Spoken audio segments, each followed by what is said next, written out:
Okay, let's get into this.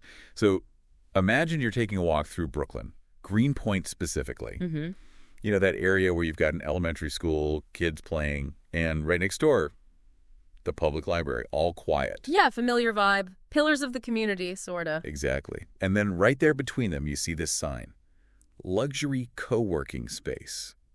Kind of makes you look twice, right? Oh, definitely. Luxury co-working, that stands out, especially there. You immediately think, okay, what's this about? That juxtaposition is pretty stark. Totally. But here's the real twist. This isn't your typical WeWork situation. No, this place, it's called Chat Haus. Chat Haus. Oh. And it's designed apparently for AI chatbots.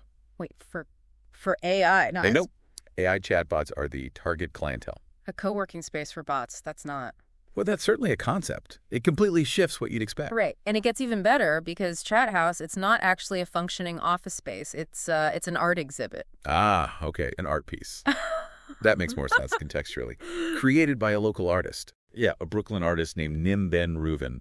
It's his whole commentary brought to life. Right. So it's not about providing Wi-Fi for algorithms. It's a statement piece. And in Greenpoint, which has a pretty active art scene, too. Absolutely. And visually, it's brilliant. Everything is made from cardboard. Cardboard, the whole thing. The whole thing. Desks, computers, even these little robot figures who are supposed to be the workers. Wow. And he's got them rigged up with small motors so they kind of move like they're busy typing away. It's almost comical. That choice of material, cardboard, that jumps out immediately, it feels temporary, maybe a bit flimsy.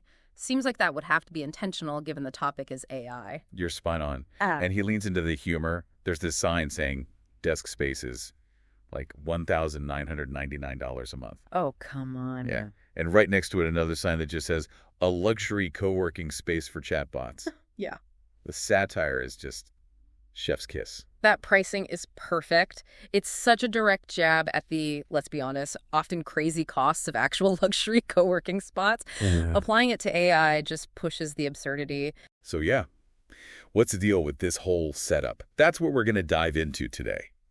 We want to unpack, the artist's thinking, the layers here, and what it says about AI creeping into, well, everything, especially creative work. And we've got some good insight to work with. There's a great piece from TechCrunch that really goes into it. Right. The TechCrunch article is our main source here. It gives you that behind-the-scenes look. So to really get it, you have to understand where Ben-Reuven is coming from. The article mentions he's a graphic designer and videographer himself. Exactly. And he's seen AI start to affect his own work. He's apparently lost out on freelance gigs because clients are using AI tools instead. Ah, okay. So it's personal. This isn't just an abstract observation. It's hitting his livelihood. Yeah. He calls the exhibit an expression of frustration and humor.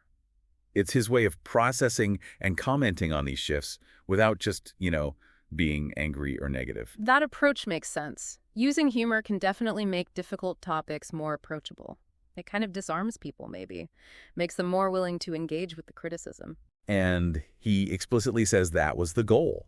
He felt being too down about it would just turn people off. He wanted this lighter tone, as he puts it, to pull people in, kids, adults, people who love AI, people who are wary of it. The TechCrunch piece notes that all sorts of people stop and look, even kids from the elementary school next door. And the fact that it does grab such a wide range of people, that says something, doesn't it? Even if you're not in a creative field, AI is becoming, well, it's everywhere. People connect with that.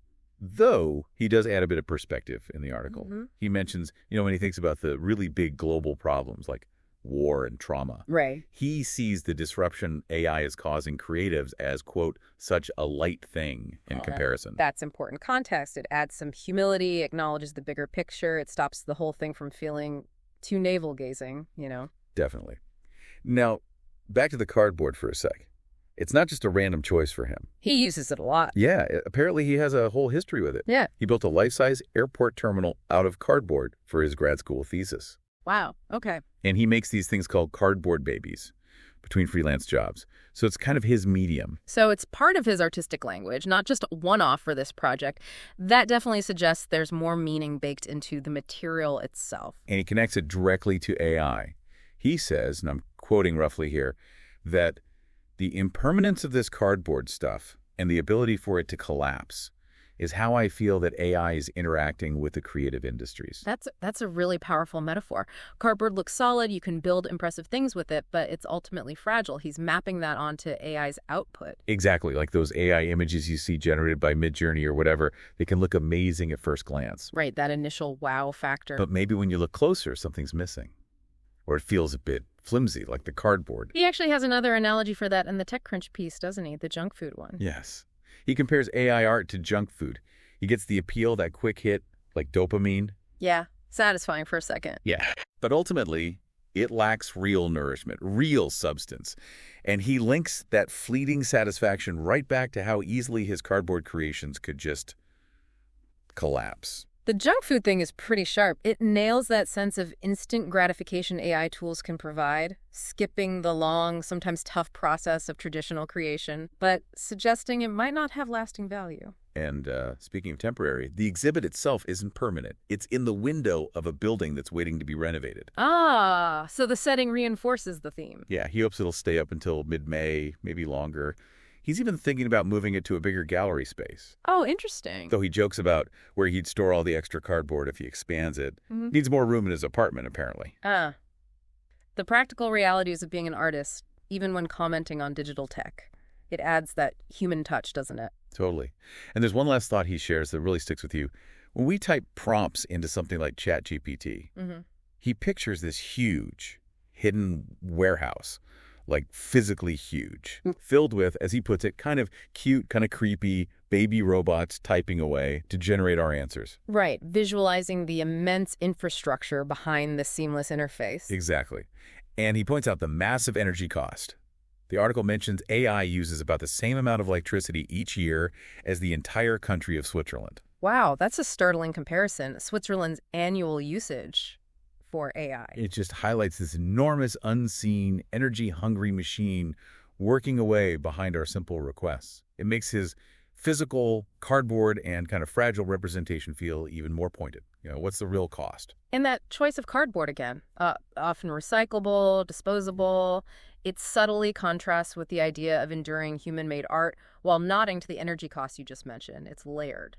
So just to wrap things up, Chat Haus, this cardboard creation with its little moving robots, it's Nim Ben-Reuven's way of poking fun, but also seriously commenting on how AI is changing his world graphic design, videography. Yeah, and he's doing it with humor, trying to bring everyone into the conversation, whether you're young, old, pro-AI, anti-AI, whatever. His whole background with cardboard informs the message, this idea that maybe AI's impact, or at least some of its output, is a bit like junk food. Impressive at first glance, maybe, but ultimately kind of flimsy, impermanent. Like the exhibit itself, currently temporary down on Norman Avenue, it's a physical thing pointing to this massive, invisible, energy-guzzling AI world operating behind our screens. Right, so it leaves you thinking, doesn't it? Definitely. It makes you wonder, as AI keeps weaving itself deeper into our lives, how else are artists going to react? What are the different ways, subtle or overt, that creativity will respond to this technology? And what can these responses, like Chat Haus, tell us about how we're changing, how our relationship with technology itself is evolving? Yeah, it's a big question. Something to keep chewing on long after you walk past that cardboard office.